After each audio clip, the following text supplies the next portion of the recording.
शिवाय नमस्तुभ्यम दोस्तों। तो आइए जानते हैं कि सूर्यास्त के बाद कौन सी वो गलती है जो नहीं करनी चाहिए, कौन सा वो दान है नहीं करना चाहिए, जिसे करने से अगर आपने सूर्यास्त के समय यह चीज़ें कर दी तो आपके घर में दरिद्रता आ जाएगी, साथ ही साथ भगवान सूर्य की कृपा नहीं रहेगी और माता लक्ष्मी भी आपसे रूठ कर चली जाएगी। जी हाँ, घर में जो बरकत होती है वो नहीं आएंगी और माँ लक्ष्मी आपसे रुष्ट हो जाएंगी। ऐसा कोई नहीं है व्यक्ति जो यह चाहे कि उनके घर में माता लक्ष्मी का वास ना हो। हर व्यक्ति यही चाहता है कि उनके घर में माता लक्ष्मी का वास हो, उनका घर धन धान्य से और सुख समृद्धि से बीते, साथ ही साथ माता लक्ष्मी की कृपा बनी रहे।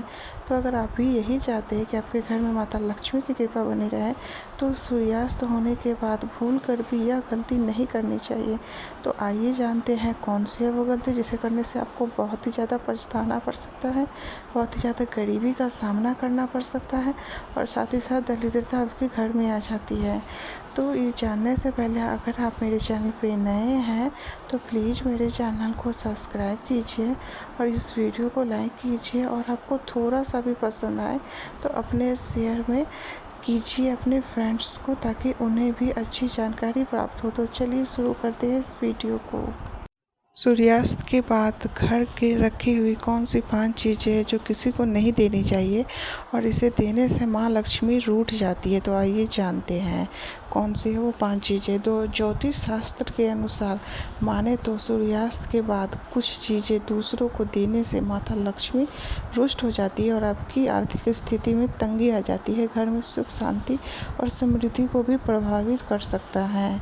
यह गलती यानी कि यह एक गलती आप माता लक्ष्मी आपके घर से दूर कर सकता है और साथ ही साथ आपके दुर्भाग्य को आपके घर में प्रवेश करा सकता है और घर की नेगेटिविटी को एनर्जी धीरे धीरे से धार्मिक मान्यताओं के अनुसार सूर्यास्त के बाद आपको किसी को भी उधार देना या लेना शुभ माना नहीं जाता है। ऐसा करने से माता लक्ष्मी का वास आपके घर से धीरे धीरे हटने लगता है और उधार दिया हुआ पैसा वापस नहीं आता है और आर्थिक तंगी भी बढ़ने लगती है। दूसरी चीज़, सूर्यास्त के बाद नमक अगर आप किसी को दे देते हैं, अड़ोसी पड़ोसी किसी को भी, तो इससे सकारात्मक ऊर्जा और सुख शांति धीरे धीरे समाप्त हो जाती है और इसी समय से आपके घर में दुर्भाग्य शुरू हो जाता है। तो इसीलिए शाम के समय नमक का दान ना करें। ज्योतिष शास्त्र के अनुसार चीनी का संबंध चंद्रमा से होता है। ऐसे में चीनी किसी को देने से देने वाले को और लेने वालों के दोनों के कुंडली में ही चंद्रमा कमज़ोर होने लगता है।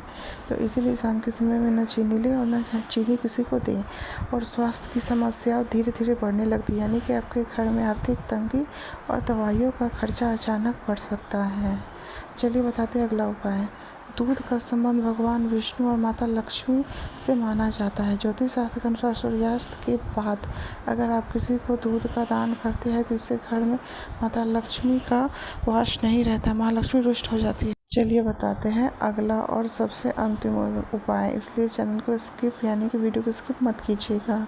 अगला और सबसे लास्ट उपाय यह है कि शाम के समय में आपको कहा जाता है कि ज्योतिष शास्त्र के अनुसार लहसुन और प्याज की दान यानी कि जोड़े में दिया हुआ दान, या फिर एक भी अगर आप प्याज किसी को देते हैं तो आपका जो ग्रह नक्षत्र है वो बिगड़ सकता है, केतु की नाराजगी सामना करना पड़ सकता है, क्योंकि केतु का संबंध सीधा सीधा लहसुन और प्याज से माना जाता है और इससे आपको अचानक धन की हानि भी हो सकती है। तो ध्यान रखें, यह 5 चीज़ें भूल कर भी सूर्यास्त के बाद किसी को दान में ना दें और ना ही ले, और ऐसा करने से बचेंगे तभी आपके जीवन में आर्थिक तंगी से छुटकारा मिलेगा, माता लक्ष्मी का आशीर्वाद मिलेगा, भगवान सूर्य का आशीर्वाद मिलेगा।